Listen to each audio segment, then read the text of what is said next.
Ayşe'nin Marifetleriyle YouTube kanalıma hoş geldiniz arkadaşlar. Bugün sizlerle çok güzel bir yahni yapacağız arkadaşlar. Dana etinden arpacık soğanlı dana yahni yapacağız. Güveçte harika bir lezzet oluyor. Size şöyle yakından göstermek istiyorum bu tarifimizi, yemeğimizi. Şimdi birazdan geçeceğimiz yemeğimiz budur arkadaşlar. Şöyle yakından gösterdikten sonra şöyle hemen altını şöyle göstereyim. Bakın soğanların ne kadar lokum. Şöyle artık yapalım yavaş yavaş nazik hareketlerle. Çünkü çok güzel pişmiş lokum olmuş. Ezilmesinler arkadaşlar. Bakın biraz da suyumuz kalmış. Ekmeğimizi bandırmalık olmuş tam. Evet, harika oldu. Şöyle karıştırdıktan sonra bakın ne kadar lezzetli olmuş. Şöyle göstereyim. Çok tutmayacağım. Hemen tarife geçeceğiz arkadaşlar. Şöyle yakından gösteriyorum ve buyurun tarif ediyorum. Evet, tarifimizi ilk etapta arkadaşlar. Şimdi burada 1 kilo dana kuşbaşım var. Biraz yağlı olacak arkadaşlar hafiften. O yüzden şöyle bakın eti özel alıyorum. Şimdi bunu arpacık soğanlarımı temizledim, doğradım. Bunun için bir düdüklü tencereye ihtiyacımız var. Şöyle etimizi arkadaşlar tenceremize alacağız.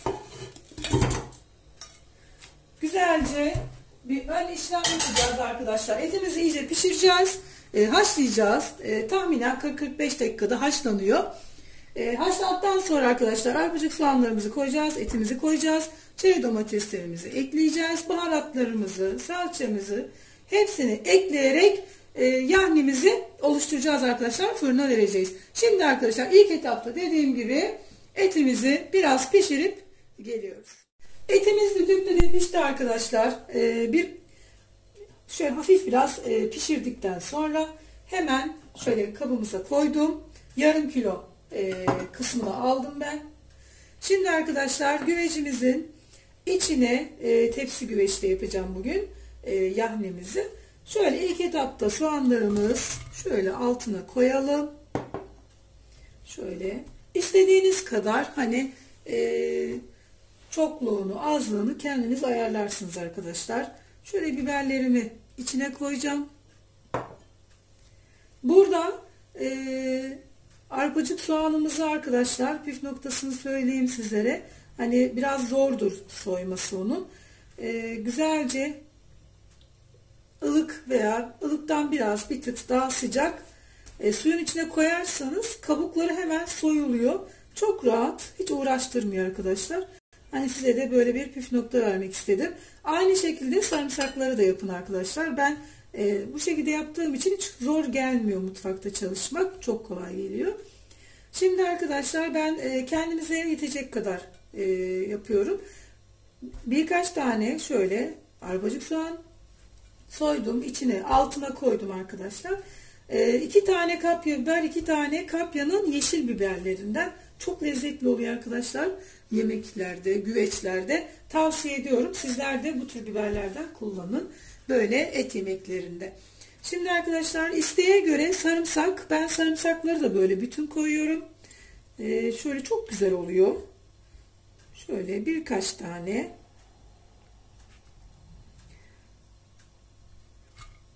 Çok seviyorsanız fazla koyarsınız. Ben de şöyle birkaç tane koydum. 6-7 tane olmuş. Evet, yeterli bizim için. Şöyle kenara alalım. Hemen akabininde domateslerimizi şöyle koyalım.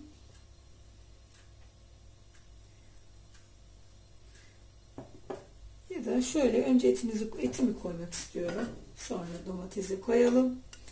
Şöyle. Çünkü et bir ön haşlama olduğu için arkadaşlar soğanları alta koydum ben. Çünkü dana et olduğu için arkadaşlar geç pişer. Soğanlar hemen pişer ama etimiz çiğ kalır. Ama tencerede yapıyor olsanız arkadaşlar şöyle bir püf nokta vereyim sizlere. İçine 2 yemek kaşığı kadar bazı arkadaşlarımız sirke koyuyor. Hani o garantidir yani lokum gibi olur. Ama koymak istemiyorsanız hani şöyle kuzu eti falan alırsanız hani hiçbir şeye gerek kalmıyor. Dana eti için geçerli. Hani geç pişen tarafları olursa tencerede, güveçte şöyle 2 yemek kaşığı sirke koyarsanız sıkıntı olmaz arkadaşlar. Şöyle 2 tane, 3 tane, 5 küçük parça tereyağı koydum. Şimdi arkadaşlar domatesimiz böyle daha güzel oldu. Ama domatesimizin suyunu çıkarmak için arkadaşlar şöyle kesiyorum. Yoksa domatesler kalıyor arkadaşlar. Hiç vermiyor suyunu, özünü. Bu şekilde yaparsanız çok güzel oluyor. Şöyle güzelce çeri domates kullanıyorum ben. Size de tavsiye ederim. Hani görsel olarak çok şık duruyor. Ama yoksa da normal domates de oluyor tabii ki de.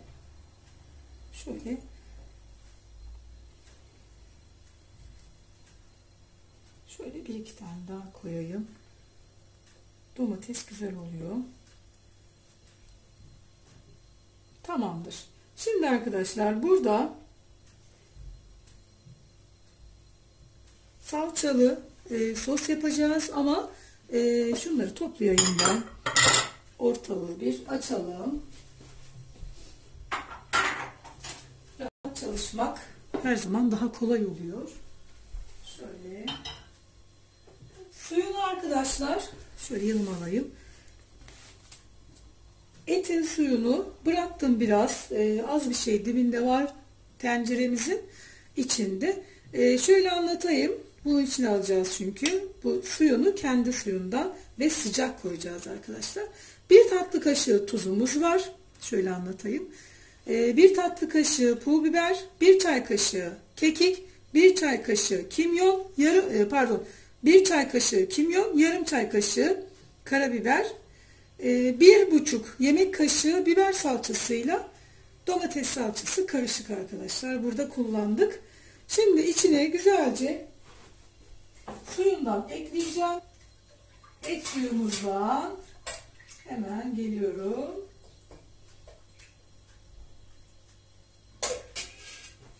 Şöyle arkadaşlar güzelce bütün baharatını şöyle hepsiyle karıştıracağım. Çok lezzetli oluyor. Bu şekilde yaparsanız tavsiye ediyorum. Sizler de bu şekilde yapın arkadaşlar. Lezzeti görün. Çok lezzetli oluyor gerçekten. Sizinle paylaşmak istedim bugün.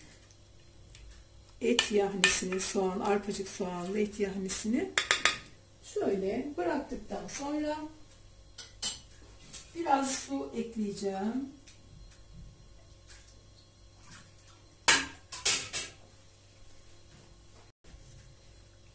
Biraz daha şöyle iyice çırpalım.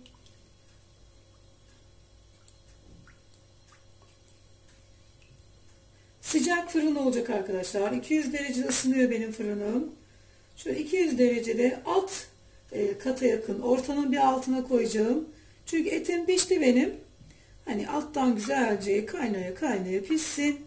Lezzetler, soğanlar iyice piştikten sonra hepsi müthiş bir lezzet oluyor. Şöyle üzerlerine şu şekilde koyalım. Hepsinin üzerine gelecek şekilde ekledik arkadaşlar. Tamamdır. Şöyle hepsini alalım. Bir tık daha su istiyor.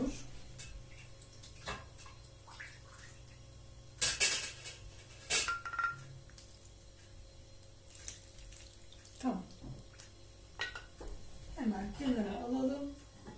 Kapağımızı koyalım. Arkadaşlar benim güveçlerimin kapakları olduğu için rahat oluyor benim için. Bu şekilde kullanmak. Ama kapağınız yoksa hemen bir fırın kağıdıyla sarabilirsiniz. Hiç sıkıntı olmuyor. Büyük tepsilerde o şekilde yapıyorum. Gayet güzel oluyor. Şöyle salçamızı iyice koyalım. Harika oldu.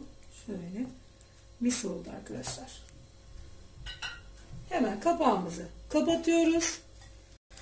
sıcak fırına gidiyoruz arkadaşlar. İyice şöyle bir kaynamaya başladıktan sonra altındaki soğanlara bakacağız arkadaşlar.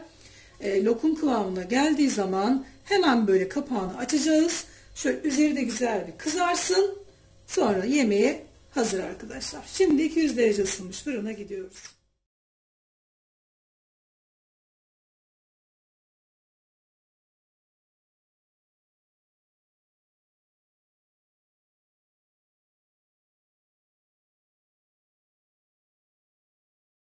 Yemeğimiz pişti arkadaşlar. Güveç yemeğimiz harika olmuş.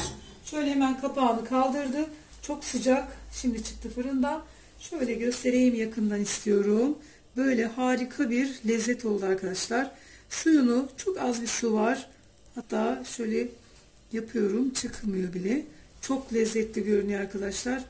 Her zaman yaptığımız, yediğimiz bir lezzet. Sizinle paylaşmak istedim arkadaşlar. Yahni, arpacık soğanlı güveçte yahni eti yaptık arkadaşlar. Yahni yemeği yaptık. Beğendiyseniz abone olmayı unutmayın arkadaşlar. Abone olan arkadaşlarıma çok teşekkür ediyorum. Şöyle göstererek hoşça kalın demek istiyorum. Sağlıklı, mutlu günler diliyorum herkese. Şöyle yakından göstererek hoşça kalın.